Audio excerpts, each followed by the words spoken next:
guys, welcome back again from Tampa Bay. Today I've got the 2016 BMW 1200 RS. I'm excited to try this bike. It is probably going to be my favorite combination of comfort, power, features. First impression sitting on it, very thin, very narrow, good height. I've got about half an inch of clearance when I stand up in a very compliant soft suspension. Ooh, really easy clutch. Very nice. Good engagement. Very easy to take off. It feels extremely light. Not only balanced, but just the way it feels. Good torque. Oh, big torque when it shifts. This does have the up and down quick shifter. All I have to do, I'm gonna have to get used to not doing the clutch, but I'll tell you, it's a beautiful clutch. It is on par with the Tenere or the Versys, just little pinky finger effort required. But all I have to do is hit the shifter up or down, and it automatically blips the engine if I'm downshifting, automatically manages the clutch. Now it is a little clunky, they warned me about that just from the way the transmission is designed. So it does have quite a kick, almost like the Royal Enfield. It just jerks when you go into the next gear. And it does have a bit of a heft to the shifter lever itself. It's not butter smooth like the XR1000. That quick shifter was literally like playing a video game. Just bam, bam, bam. You didn't feel a thing, you just listened to the sound change. It's smoother than I expected. This is, of course, the famous boxer engine. For some reason, it feels smoother than the configuration in the RT. It still has a bit of vibration, but it's really barely there. Brakes are very good. Initial bite is smooth. Ooh, it really likes to turn in. This thing just flipped right down. Hardly any effort required. I want to see if there's self-canceling turn signals. We have a plethora of electronics on this. This is very much like the other top-of-the-line touring bikes out there. We have electronic suspension, fully adjustable on the fly. I just kicked it up into third there. Because it is a soft, compliant suspension and it does have so much torque when it shifts, it actually bops the front end up a little bit. We have riding modes here, selectable on the left. I'm in dynamic right now. There's Enduro, Enduro Pro, Rain. I'm going to go to Road, which is the most aggressive. And to select it immediately, just hit the clutch. That's kind of like the OK button. Or you can just let it time out if you're sitting still and it'll select. Now we also have adjustable electronic preload. I'm in one rider with luggage right now. I've got the, well, just because I'm a heavy guy, the bags and the optional trunk are off, so it's as light as it gets right now. I'm going to go this way. I'll come back down Patterson. See, I'm still used to doing the clutch. Not used to a quick shifter. Let's give it a little gas here and go through the turn. Really smooth when you're on the throttle. Seems to only have that torque kick when you're just kind of letting off as if you were going to use the clutch by itself. Now I'm going to go hands off here. That's smooth as butter going down. I mean, it does not have any, you don't even know you're shifting. Hands off. That's cool. I'll just hold the throttle steady. Ugh. All right, wouldn't recommend doing that with one hand. It does have that kick. I'll get on it a little bit. Yeah, it's much smoother when you're giving it a little goose. There's just a little bit of vibration coming through the frame and the tank and the foot pegs, and a smaller amount coming through the bars, hardly anything coming through the seat. Let's go up into top gear and just cruise here. Oh, that's almost butter smooth. Now there's about the same amount of vibration, but it's obviously a lot lower frequency. It's quite comfortable. A lot more comfortable as far as that goes than the RT. and it feels so much lighter. It's a long bike, but it gives you the impression that it's shorter. Now, I don't feel like I'm sitting right over the front wheel. Sometimes I'll get on these long bikes and the front end just disappears. This does not. However, it's still extremely flickable. Very smooth handling. Now, of course, these tires are just about brand new. And it may be because I've been riding on some pretty worn ones, and mine are due, but I mean, this thing just feels like it could flick around the tiniest little course with ease. But it is smooth. Now, the rider's triangle, I'm 6'2", 240 pounds, 32-inch inseam, so a fairly tall torso. This is straight up sit up and beg. Completely comfortable. This would be good as long as you wanted to ride, period. I have zero tension on my arms. I have quite a bit of elbow bend. Pretty much a cruiser position. These bars are naturally up high. This triple tree is very close to me. The bars themselves are pretty straight, almost like drag bars. And they're wide. They are slightly wider than the average, but being this close, it's completely natural. Excellent control. I can see why these are very well lauded off-road. Mirrors are excellent. I see just a tiny little sliver of my elbows, and that's it. The rest is pure road. They have a tiny bit of vibration, but only while I'm accelerating. Smooth riding here. They are crystal clear. Trying not to use the clutch, just to get in the habit here. Let's get on to first. Nope, doesn't like to go to first. Okay, so it'll go to neutral there if you're going too slow. That's good. I guess, wow, that's a kick. I guess that helps you in stalling positions. Really not used to that quick shifter. It feels so strange not hitting the clutch. I love it though. I'm not sure I would pay the extra amount for it. It depends on the bike you get from BMW, if it comes standard or if it's an upgrade, and there are a couple different versions they have. Some are upshift only, some like this are the up and downshift. I believe this is optional. The last time I looked, it was around $1,000 option to get a quick shifter on those that had it. So it's something that, well, the average consumer buying these probably doesn't care about. I mean, as far as the price, because these are obviously very pricey bikes to begin with. So I'm going to bet that if you even want it, you're going to get it. And I would imagine most of these sold have it, at least if the customer is ordering it. It's cool. Do I wish it was on my bike? You bet. And if there was an option for me to add it inexpensively, I'm not sure I would pay $1,000. I'd pay several hundred. I'd pay $5 or $6. I'd order that today. But it's not. There are some third-party kits that are basically electric or pneumatic cylinders that will operate your shift lever for you and interrupt your ignition so that you can shift without the clutch. But I'm just not sure that I trust those completely, not to damage my transmission in case anything goes wrong. You know what I mean?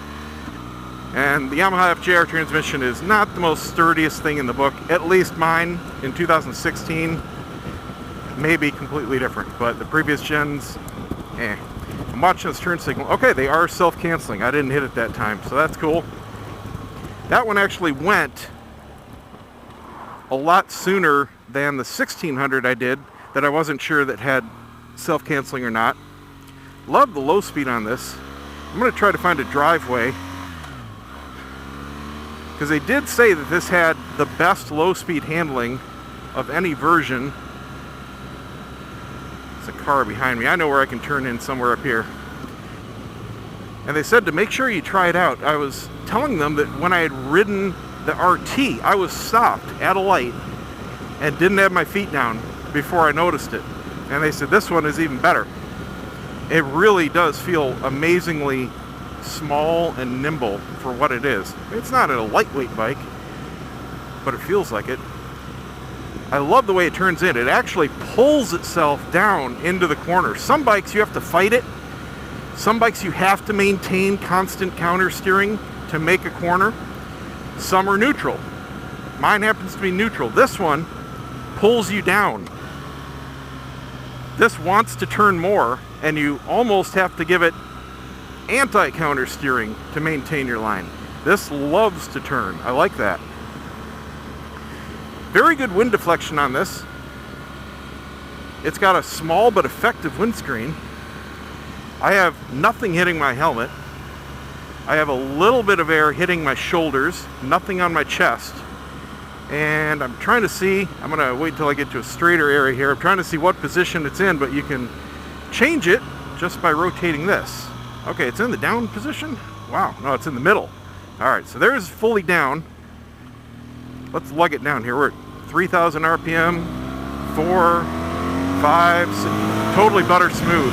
It does not mind going low RPM at all.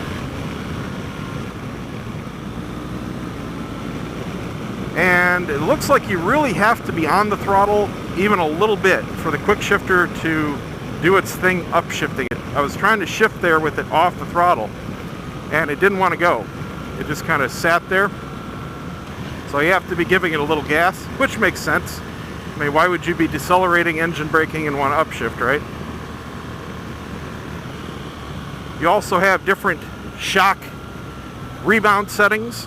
Soft, standard, and hard. I'm in standard right now.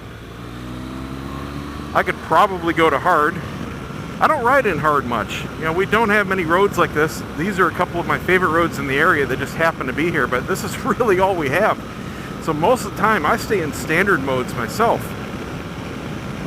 Alright, so in this windshield fully down, I do have some wind noise. I do have air hitting the very top of my helmet into the vents. Nothing down to my chin, nothing on my chest. So let's put it back up a little bit. I'll go to fully up. So I guess I was pretty much in the up position. That's about where it was. I was down just a tiny, tiny bit. So in the fully up position, you have very good coverage. It's a little quieter.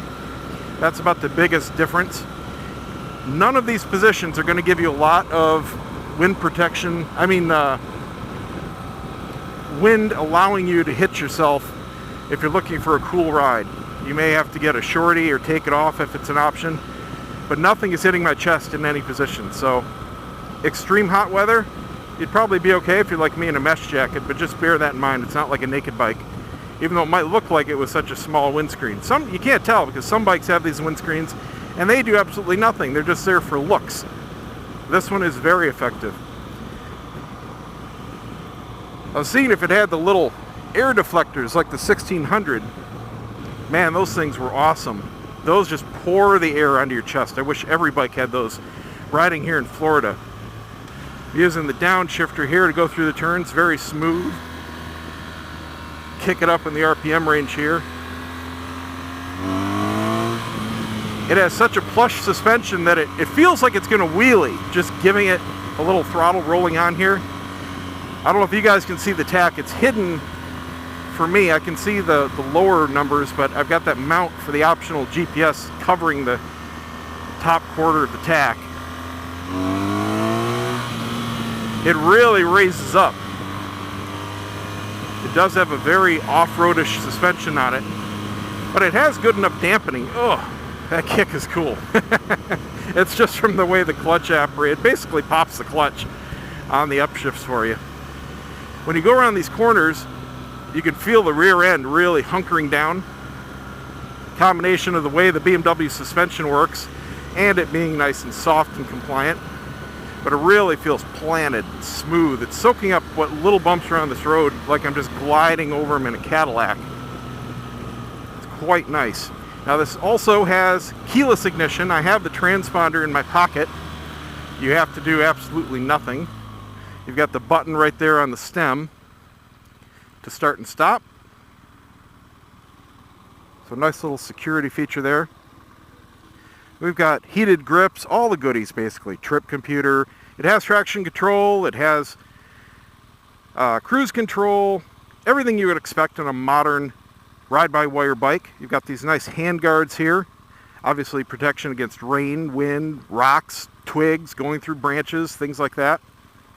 It's got floppy little off-road friendly turn signals out front. Now, I definitely see the need for those in any bike that you want to take in an off-road situation. I don't agree on using those on a street bike, however. I've seen those on cheaper bikes like the Yamaha FZ series and the FJ series, and I just don't get it. Those are 100% street bikes. Put something nicer and rigid on there so they're not bouncing all around. They look like $4 Walmart add-on lights. These, yeah, they're good. They're going to be hitting branches and things, and you want them to be flexible. I like the ground clearance on it, and I love the narrowness of the seat. I am also in the upper seat position. It is manually adjustable into a low position. You just flip the seat off. You have a bracket that you flip around in the front, and it's also angle changeable. The back of the seat also has a bracket that you can flip up or down. So I have both in the high position, but if you want it angled a little flatter, it's just barely angled forward for a little more aggressive stance in the seat right now. But if you wanted it flatter, you just flip the back angle back, the back bracket back, and you got it flatter. I love that. It's a simple design. Of course, you could go the other way too. You can angle it even further back if you want to put the rear down and the front up. This feels very good in the both high position right now.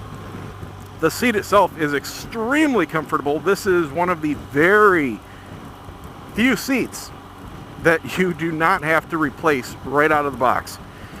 Most motorcycles, most non-cruisers, I'll say, have just terrible seats that are good for maybe a tank of gas before your butt is saying, I'm done. This one, not the case. Extremely squishy. It feels like I'm sitting on a huge gel pillow. I cannot feel anything but gel and foam under my butt. There are no pressure points anywhere. Legs are tucked in absolutely smooth and comfortable. They're not hitting anything. The engine is way down there. Peg position is very good for me. They are slightly back. Unlike the larger frame BMWs, when I put my legs down, my ankles are not hitting the pegs. So I can put my legs straight down. Of course, this bike is also made for riding standing up. And the pegs have ample clearance for your feet. There's nothing behind them. Some bikes, like my Yamaha, if I put my feet too far back, like I'm standing up on the pegs, they'll hit things like the exhaust or little covers. But this has complete clearance all the way around.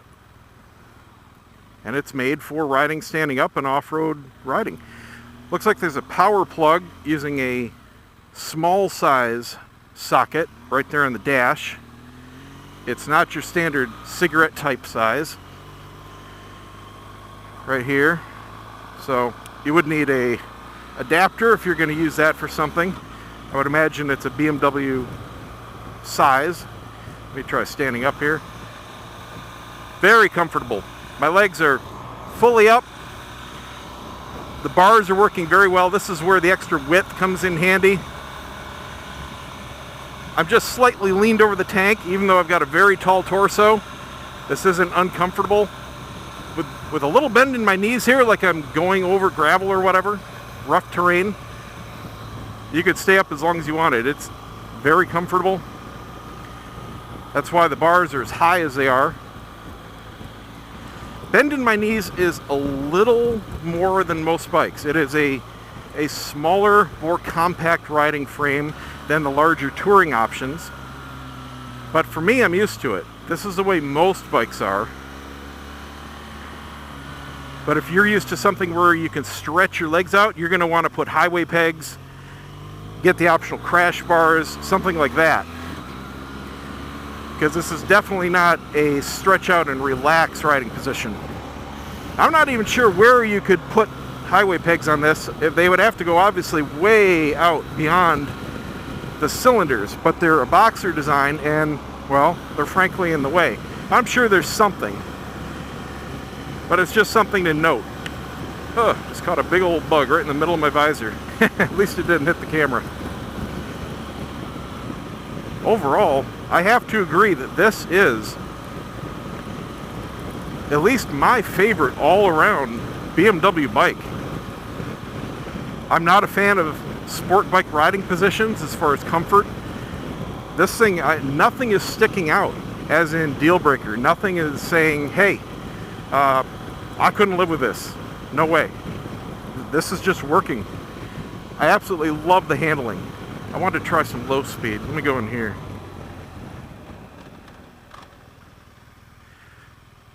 Oh, can't go in there. That's all right. I'll do it right here.